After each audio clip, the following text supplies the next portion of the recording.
পাহাড় মানুষকে শুধু দৃশ্য নয়, দর্শনও দেয়।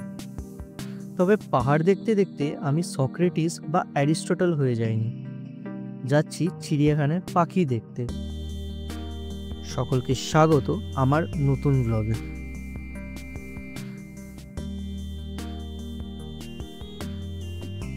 স্কাই ওয়াক ও মনেস্ট্রি ঘুরে চলে এলাম চিড়িয়াখানায়।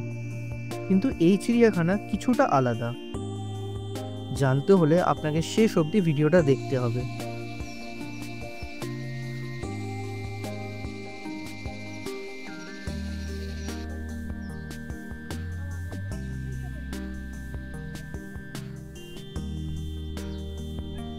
আগের দুটো ভিডিওতে আপনারা কুট্টুস ফ্যামিলিকে তো নিশ্চয়ই দেখেছেন।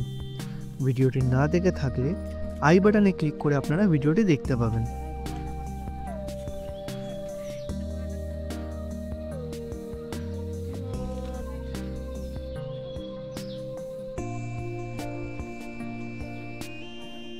মেন গেট থেকে এন্ট্রি করার পর আমরা প্রথমেই ডিসাইড করলাম যে নর্মাল টুরিস্টের মতন না করে ট্রাভেলারের মতন জায়গাটাকে এক্সপ্লোর করতে হবে।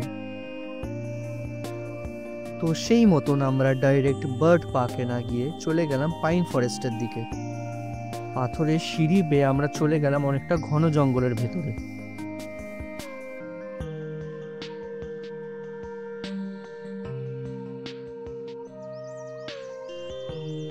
পাইন ফরেস্টের ভেতরে হাঁটছি, চারপাশে শুধু সবুজ। শহরের আওয়াজ এখানে নেই, আছে শুধু জঙ্গলের নিস্তব্ধতার মধ্যে পাখির ডাক। ব্যাকপ্যাকটা কাঁধে আছে বটে, কিন্তু বোঝা লাগছে না একদমই। প্রতিটা পা ফেলার সঙ্গে সঙ্গে মনে হচ্ছে হালকা হয়ে যাচ্ছে। এই পথটা কোথায় নিয়ে যাবে জানি না, কিন্তু এখন মনে হচ্ছে গন্তব্যের চেয়ে পথটাই আসল। জীবন হয়তো ঠিক এরকমই, পথটাকে উপভোগ করাটাই আসল।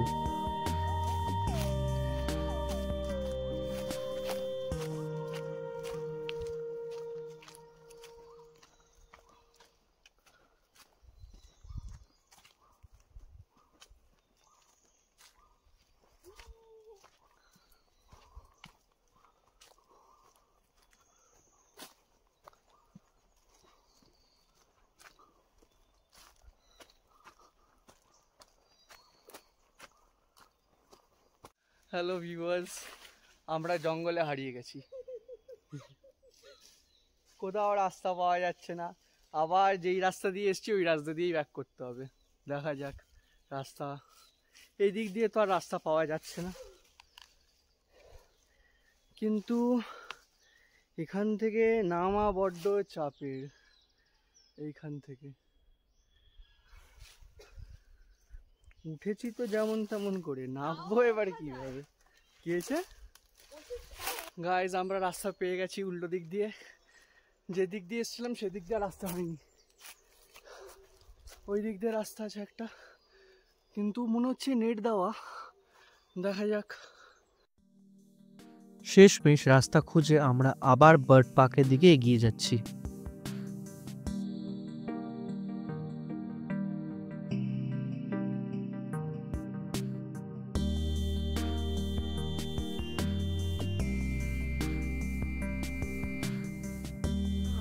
চলে এসেছি একটা বার্ড পার্কে। নামটা হচ্ছে গিয়ে সিতকিয়ং টুলকু বার্ড পার্ক। আর এখানে মেন বিশেষত্ব হচ্ছে যে এখানে পিছন দিকে ওই দূরে দেখছেন ওইখানে একটা কেজ আছে। ওই কেজটায় পাখিগুলোকে খোলা রাখা হয় আর ওর ভেতরে মানুষ প্রবেশ করে। তো সেহেতু একটা এক্সপিরিয়েন্স আলাদা আসে। তো আমরাও আজকে এই এক্সপিরিয়েন্সটা নিতে এসেছি। চলুন তাহলে দেখা যাক।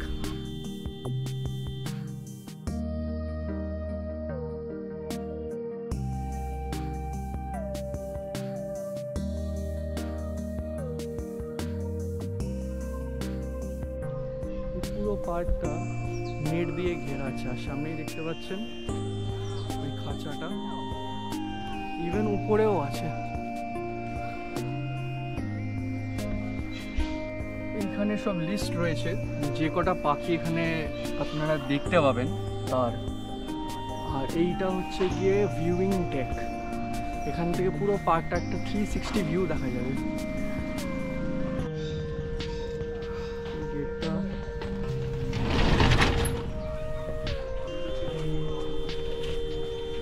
এতদিন কাপড়ের পর্দা, এখন শিকলের পর্দা।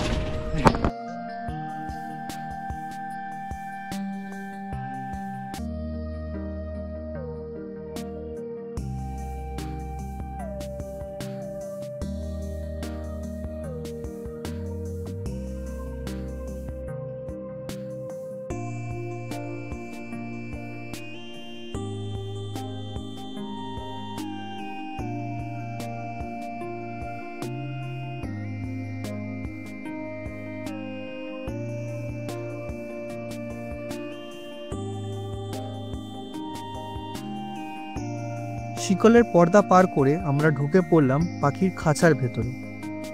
চারিদিকে অসংখ্য পাখি, যে যার জায়গা থেকে ডাকছে। মনে হচ্ছিল যেন আমরা যেন তাদের জগতের অতিথি।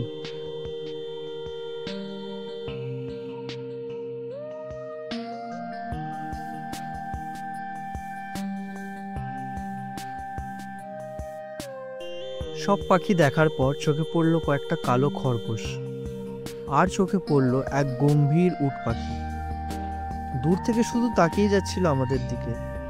কাছে যাওয়ার পর বুঝলাম এখানকার আসল দারোয়ান হলো এই, সন্দেহের চোখে খালি আমাদের তাকিয়েই রয়েছে। এরপরে আমরা আমাদের পার্সোনাল গাইডের হেল্প নিয়ে পার্ক থেকে বেরিয়ে পড়লাম।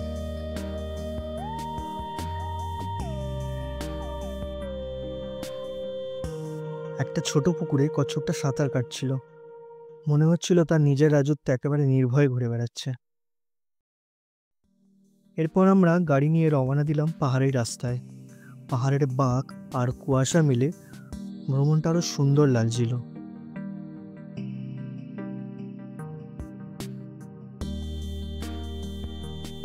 তারপর সবাই মিলে ঢুকলাম একটা ছোট হোটেলে। সেখানে নেপালি থালি দিয়ে লাঞ্চটা সারলাম। সাধারণ খাবার হলেও ভ্রমণের মাঝে সেটাই একেবারে জমে গেল।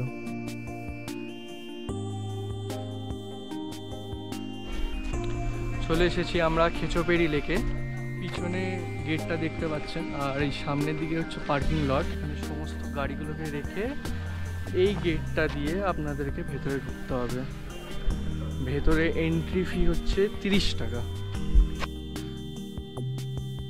লাঞ্চ শেষে আমরা ঢুকে পড়লাম খেচোপেড়ি লেকের ভিতরে। হেঁটে হেঁটে চারপাশটা দেখছিলাম।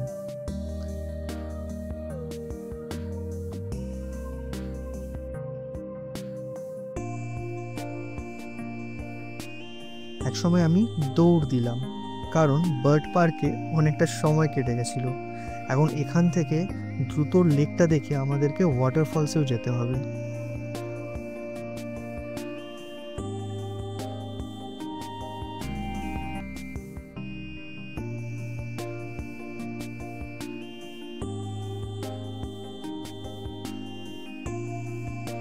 লেকের ধারে এসে দাঁড়াতেই চোখে পড়ল তার শান্ত জল। চারপাশে এক অদ্ভুত নীরবতা, যেন পাহাড়ও স্তব্ধ হয়ে গেছে।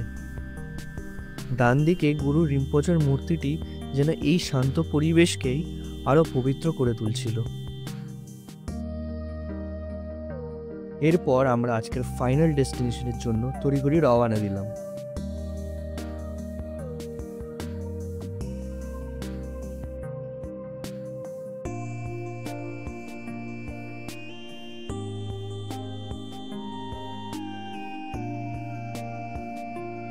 চলে এলাম কাঞ্চনজঙ্ঘা ওয়াটারফলস। সারাদিনের ঘোরার পর যত ক্লান্তি ছিল সব একেবারে মিলিয়ে গেল। শুধু তীব্র বেগে জলের শব্দ আর পাহাড়ের ঠান্ডা হাওয়া। আমি আর থাকতে পারলাম না, নেমেই পড়লাম ঝর্ণার জলে। এই মুহূর্ত সারা জীবনের জন্য মনে থেকে যাবে। আমার পেলিং ঘোরা এখানেই শেষ হলেও সিকিম ঘোরা এখনো অসম্পূর্ণ। পরের ভিডিওতে থাকছে ইস্ট সিকিম। আমার চোখে ইস্ট সিকিম দেখার জন্য এখনই সাবস্ক্রাইব করে নিন আমার চ্যানেলটাকে। আজকের মতন তবে টাটা ও শুভরাত্রি।